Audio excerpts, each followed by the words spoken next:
Hello, everybody on quarantine.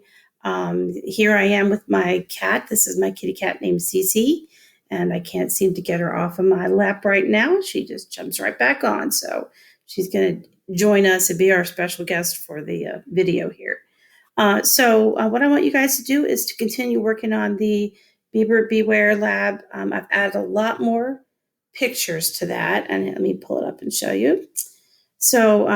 Here we have the hair pictures. So hopefully you got a chance to look at those this morning. As we move on here, oh my goodness, what a good kitty.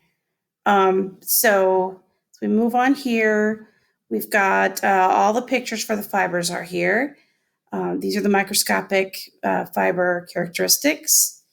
And then for the burn lab, I put in little videos. Like, for example, if you click on it, you should be able to open this up.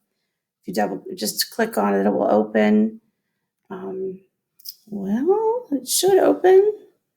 There we go. Open it, and you'll have a little video of me burning the fiber. So you should be able to kind of get a little bit of the characteristics. Like this one obviously is dripping as it melts. And it leaves behind some like hard black ash there. So do the best you can with that. Obviously, it's not going to be the same as you watching it in person, but just do the very best you can. And here's the fiber burn analysis chart that you're going to be using to figure out which kind of fabric goes with which burned fiber. So if you don't get these exactly right, because you guys can't actually touch the fibers, you can't hold them in your hand, don't worry, we can adjust your grade. Just do the best you can with it. And moving on, same thing here. Here are the textile samples. This is the 1-inch sample for you to count the weave pattern and the thread count. So just a quick tip on the thread count here. You've got some numbers that are already there. So just remember that the tighter the weave pattern, the tighter it is, the fewer holes it has, then it's more likely to have a higher thread count. So the one with the most obvious holes is going to have a lower thread count. That will help you when you're trying to decide, since you can't actually hold it in your hand. So do the best you can there with the weave pattern and with the thread count. And then finally, you have the pollen. And here are the pictures of the pollen.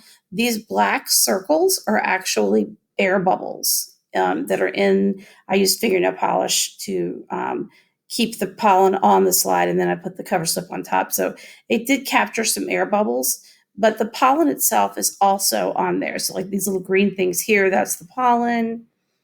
Same thing here, this little green thing, that's the pollen, even though the arrow is pointing to this big air bubble. So just be careful that you're looking at the right thing. And then here's your last data table for the pollen. So once you've done all of those, you should be able to go back and look through all of the tests. And there's one of the 3 suspects that's present at the crime scene for every single one of the tests. And the other 2 are eliminated. So once you have that answer, you can put your X mark here, and here's your fireworks and celebration that you finally know who has killed Justin Bieber. So I assume that this was going to take us probably tomorrow and Friday to finish in class. So you just keep working on this for tomorrow and Friday, and don't worry about trying to get it turned in until Monday. And be sure to give me an email if you have questions, if there's anything I can do to help you.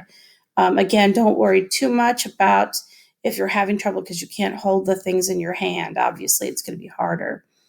Just leave me a little note that you're having trouble, and don't worry about the grade. We'll work it out. So you have a safe and well quarantine, and I guess I'll talk to you later. Bye.